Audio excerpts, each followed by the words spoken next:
Bapak Ibu yang kami muliakan, pertama yang ingin kami sampaikan, saya awali dengan batasan hijab ini dulu Bapak Ibu, sebelum nasihat pernikahan untuk kedua mempelai dan untuk kita semua yang sudah menikah ataupun yang belum menikah. Ya, saya awali mungkin dengan kondisi walimatul ursh, pesta pernikahan atau resepsi pernikahan pada siang hari ini, di mana tamu undangan laki-laki dipisahkan dengan tamu undangan perempuan, begitu juga mempelai laki-laki dan mempelai wanita. Saya yakin ini adalah sesuatu hal yang tidak asing lagi bagi kita semua Bapak Ibu. Ya, dia bukan satu hal yang baru buat kita, karena kalau kita laki-laki, bapak-bapak ataupun ibu-ibu yang biasa sholat di masjid, dia akan selalu dapati hal seperti ini di masjid, di mana soft laki-laki, bapak-bapak tentunya diberikan batasan dengan softnya ibu-ibu yang ada di belakang. Biasanya diberikan hijab. Ya, itu orang mau beribadah sholat di masjid. Orang mau beribadah sholat di masjid saja diberikan hijab seperti itu, apalagi kalau di pesta. Di masjid itu kan ibu-ibu pakai cipu semuanya ya, tertutup. Kalau di pesta pakai pakaian yang paling dia rasakan, pakaian yang paling bagus yang dia miliki, kadang sudah dengan berbagai macam make up-nya. Ya, jadi lebih pantas lagi sebenarnya kalau di pesta dipisahkan seperti ini Bapak Ibu yang kami muliakan. Dan subhanallah, di dalam Al-Quran Allah subhanahu wa ta'ala sudah mengatur hal tersebut Bapak Ibu. Ini kami sampaikan ya, supaya tidak ada yang kaget misalnya dengan kondisi pesta dipisahkan seperti ini. Allah Subhanahu wa taala mengatakan dalam Al-Qur'an, "Wa idza sa'altumuhunna mata'an fas'aluhunna min wara'i hijab." Kata Allah Subhanahu wa taala, wahai kaum laki-laki, jika kalian ingin meminta sesuatu dari kaum Hawa, kaum wanita, fas'aluhunna min wara'i hijab, maka mintalah dari mereka dari belakang hijab. Ya, dari belakang hijab. Kenapa Bapak Ibu? Kata Allah Subhanahu wa taala, "Dzalikum athharu liqulubikum wa qulubihinna." Itu lebih menyucikan hati kalian wahai kaum laki-laki dan lebih menyucikan hati mereka kaum wanita. Ya, jangan sampai meminta sendok, dapalia yang bakasi sendok ini seperti bidadari dunia, akhirnya besok sudah bukan sendok yang diminta, nomor WhatsApp yang diminta. Nah, itu yang bahaya Bapak Ibu yang dimuliakan. Sehingga syariat mengatur untuk dibalik hijab, untuk menjaga kehormatan laki-laki, menjaga kehormatan wanita juga. Maka ini adalah sesuatu yang tidak aneh Bapak Ibu yang kami muliakan. Bahkan dengan adanya hal seperti ini diharapkan keberkahan Allah Subhanahu wa taala Allah berikan sejak pertama pesta itu dilakukan. Ya.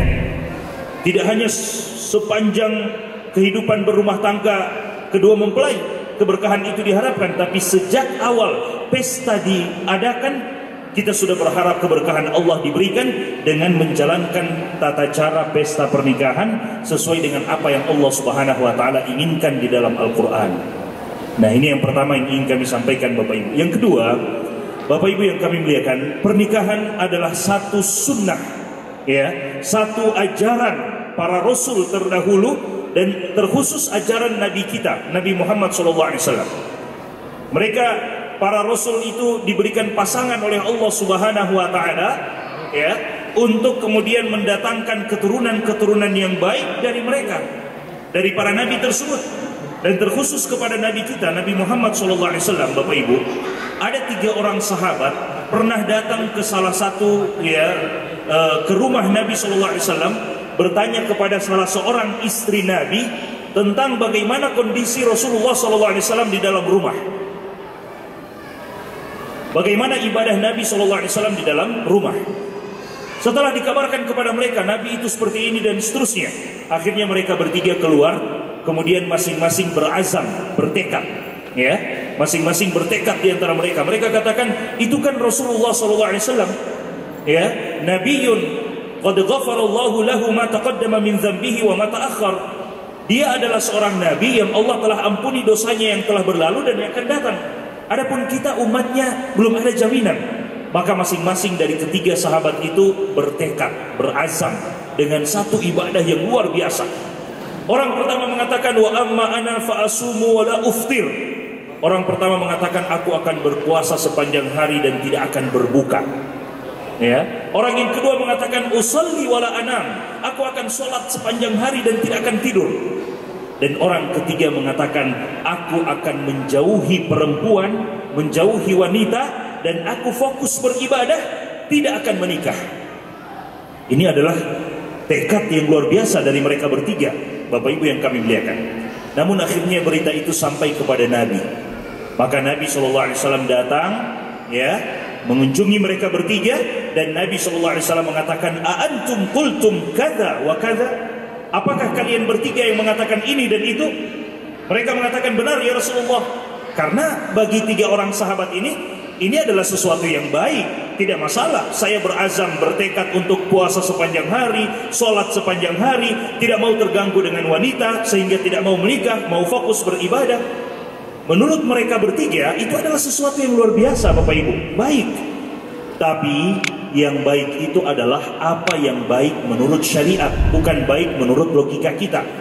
Sehingga Nabi SAW tidak menerima hal tersebut. Meskipun baik menurut ketiga sahabat ini, Nabi mengatakan, amma ana fa ana atqakum billahi wa akhsyakum bihi. Adapun aku adalah hamba yang paling bertakwa kepada Allah, paling takut kepada Allah. Asumu wa uftir, aku berpuasa dan aku berbuka puasa. Wa usalli wa anam, aku salat dan aku juga tidur.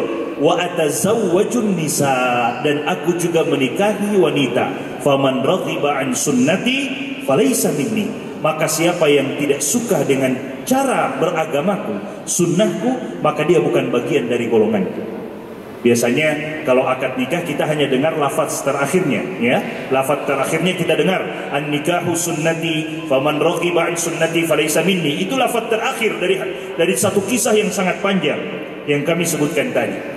Namun kami ambil dari lafaz terakhir tadi, Bapak Ibu. Nabi SAW katakan bahwa wa atazawwajun nisa, aku juga menikahi wanita. Itu sunnah dari Nabi SAW. Dan ayat yang dibacakan oleh qari tadi, ya, dalam surat An-Nisa, kata Allah SWT, fankihu ma taba lakum minan nisa'i mathna wa thulatha wa ruba' fa illam tastati', ya, fawahidah. Ya, kata Allah Subhanahu wa taala, nikahilah wanita itu 2, 3, 4. Tapi kalau merasa takut tidak bisa adil, maka cukup 1 saja.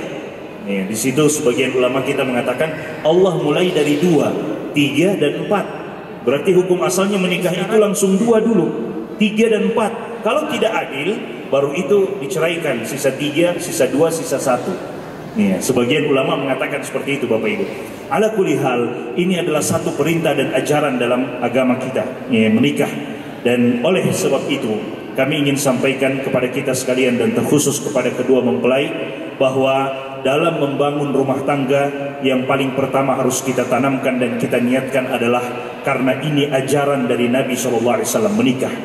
Menikah adalah ajaran dari Nabi, sunnah dari Nabi. Kalau kita sudah terapkan dalam niat kita seperti itu, Bapak Ibu, maka berapa puluh tahun pun perjalanan rumah tangga kita, selama itu pula kita mendapatkan bagian pahala darinya. Ya, Bapak Ibu, bukankah Nabi SAW mengatakan kepada para sahabat, wa fi bud'i ahadikum laka sadaqah, dalam hubungan suami istri yang engkau lakukan, itu adalah bagian sedekah darimu, berpahala sedekah, kata Nabi SAW. Bayangkan Bapak Ibu, jadi berapa tahun kita berumah tangga? Kata Nabi SAW, bahkan makanan yang kita masukkan ke dalam mulutnya istri kita adalah bagian dari sedekah. Kalau kita tidak niatkan sejak awal kita menikah ini untuk melaksanakan dan menerapkan syariat agama Allah Subhanahu wa taala, maka perjalanan rumah tangga kita tidak akan mendapatkan pahala, Bapak Ibu. Bapak Ibu yang kami muliakan, terkhusus kepada kedua mempelai, dalam rumah tangga, dalam kehidupan berumah tangga, tidak ada yang namanya nyaman terus, ya, nikmat terus yang didapatkan, tidak. Kita semua sudah rasakan, pasti akan ada waktu-waktu di mana kita, ya, salah komunikasi dengan istri kita, ya, atau kita istri kita marah atau kita marah dan seterusnya, ya, dilihat WhatsApp kita online terus tapi tidak balas WhatsAppnya dia, ya. Biasanya akan ada permasalahan-permasalahan. Tapi saya wasiatkan kepada kita semuanya dan kepada kedua mempelai, untuk senantiasa membaca perjalanan hidup Nabi dan para istri beliau. Bagaimana Nabi menyelesaikan masalah yang ada di dalam rumah beliau.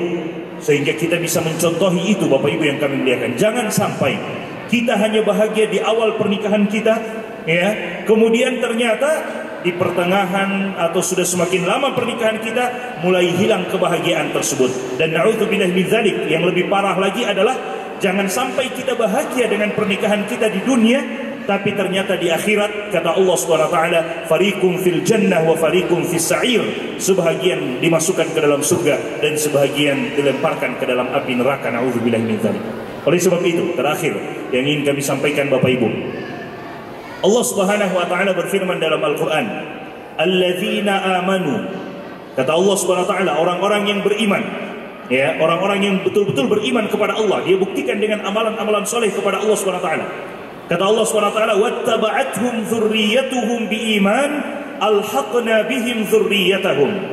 Dan anak keturunannya serta istrinya mengikuti keimanannya, mengikuti ibadahnya dari bapak tersebut, dari suami tersebut. Maka kata Allah, alhaqna bihim dzurriyyatahum, kami akan kumpulkan kembali mereka di dalam surga Allah Subhanahu wa taala. Itu yang kita harapkan Bapak Ibu yang kami muliakan. Sehingga bangunlah rumah tangga kita benar-benar di atas dasar takwa kepada Allah Subhanahu wa taala, saling ingat mengingatkan untuk terus beribadah kepada Allah Subhanahu wa taala. Terakhir, kami doakan kepada kedua mempelai dengan doa yang pernah disampaikan oleh Nabi sallallahu alaihi wasallam, barakallahu laka wa baraka alaika wa jama'a bainakuma fi khair.